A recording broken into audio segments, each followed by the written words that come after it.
Bonjour Berger. Bonjour. Le président de la République est revenu hier sur un sujet qui avait provoqué une certaine émotion et même des remous assez vifs au mois de juillet, la baisse des aides personnalisées au logement de 5 € par mois, une mesure considérée comme injuste parce qu'elle concerne les plus modestes. Et Emmanuel Macron pense apparemment avoir trouvé la solution puisqu'il a demandé hier aux propriétaires de baisser tout simplement leur loyer de 5 € par mois, correspondant donc aux 5 € de baisse des APL. Est-ce que vous croyez vraiment que les propriétaires vont se mettre au garde à vous et suivre la consigne?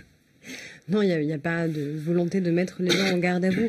Ce qui est sûr, c'est que les APL n'ont pas réussi là où on les attendait. C'est-à-dire l'objectif était de permettre que les gens puissent se loger mieux.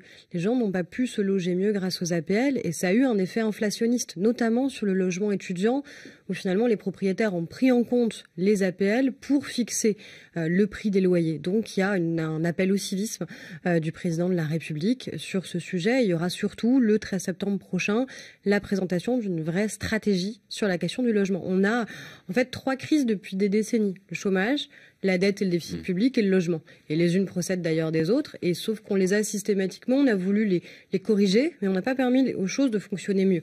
Donc nous, c'est ça qu'on veut faire. C'est permettre que ça fonctionne mieux et pas juste corriger par de la dépense publique supplémentaire. Mais cet appel au civisme, est-ce qu'il n'a pas quelque chose d'un peu surprenant, voire d'un peu dérisoire au fond?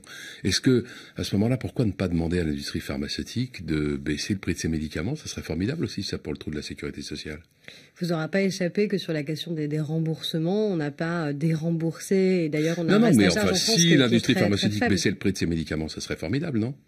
Mais il y a aussi des coûts clairs d'innovation, des personnels qui travaillent. On est sur des éléments qui sont extraordinairement différents entre ce qui peut exister dans l'industrie pharmaceutique et les coûts que ça engendre, et la question aujourd'hui des loyers et du fait que les gens ont du mal aujourd'hui à se loger, notamment dans des zones qui sont tendues, par exemple en Île-de-France.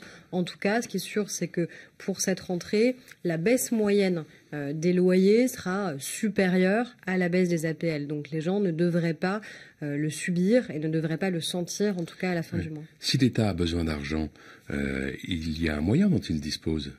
C'est tout simple, ça s'appelle l'impôt. Et c'est obligatoire. Ça ne repose pas uniquement sur le civisme.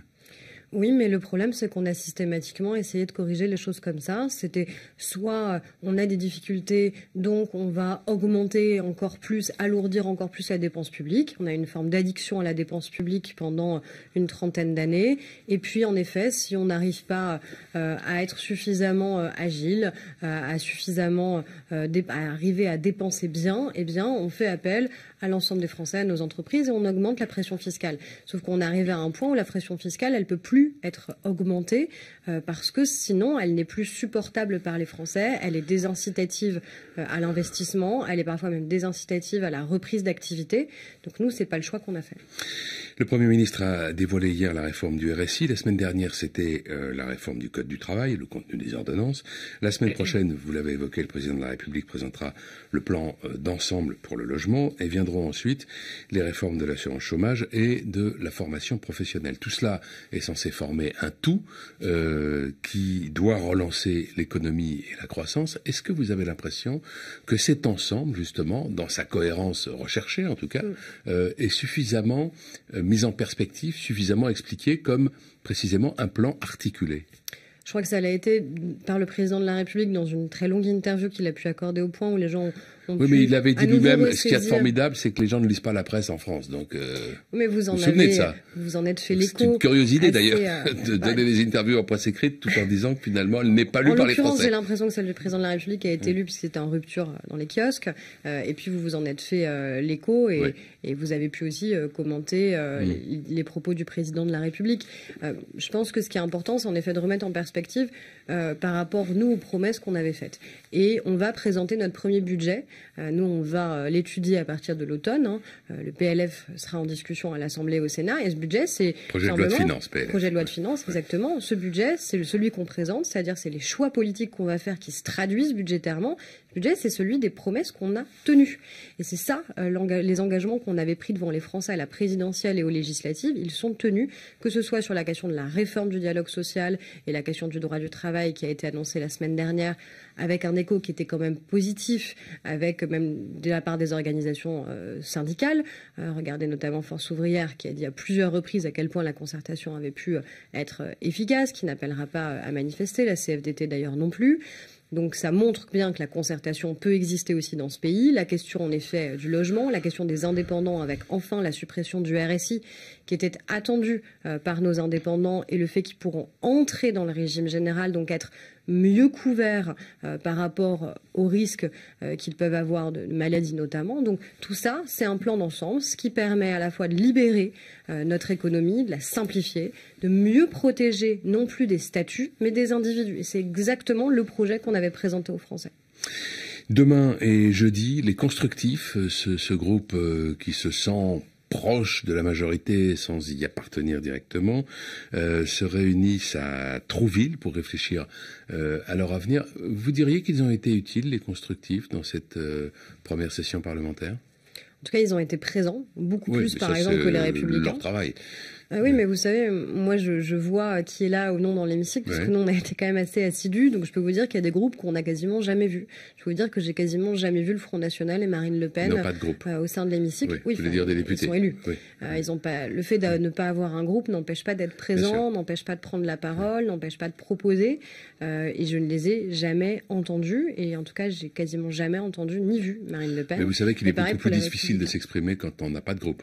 Oh, rien ne vous empêche de déposer des amendements, rien ne vous empêche. L'accès à la parole est moins simple. C'est pas si c'est un peu une facilité très honnêtement qu'ils ont à dire ça, parce que par exemple quand vous déposez un amendement, vous allez le défendre, sauf que si vous en déposez pas, en effet vous les défendez pas. Vous pouvez prendre la parole de manière assez régulière néanmoins dans l'hémicycle, et très honnêtement on les a peu vus. Pareil pour les Républicains, les Constructifs, c'est vrai qu'ils ont été plus présents.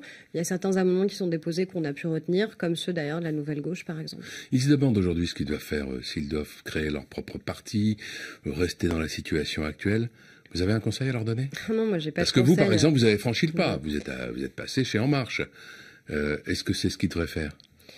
Moi, je suis passée chez En Marche parce que je considérais que la situation de la droite française, moi, me convenait pas en termes de valeurs. Et je vois qu'aujourd'hui, par rapport à ce qui est en train de se passer pour le Congrès des Républicains, où on a en effet un certain nombre de candidatures, mais on a surtout celle de Laurent Wauquiez. Oui. Et finalement, les principaux leaders du parti, matin, midi et soir, critiquent et alertent sur le risque que Laurent Wauquiez soit candidat, mais aucun d'entre eux n'a souhaité être candidat. Donc j'entends Valérie Pécresse, j'entends Xavier Bertrand qui disent attention, on a un risque.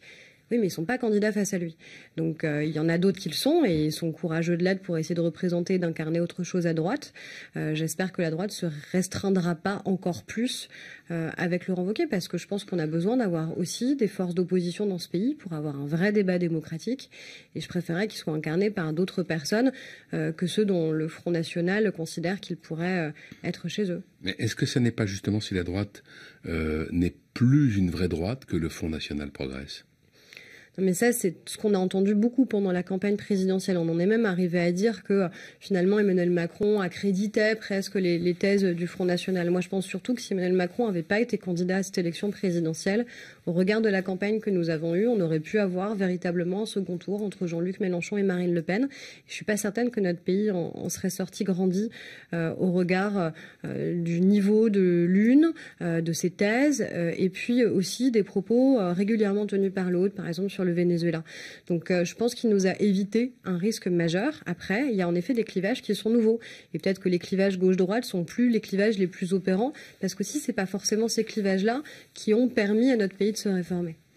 Merci Aurore Berger, bonne journée. Merci à vous.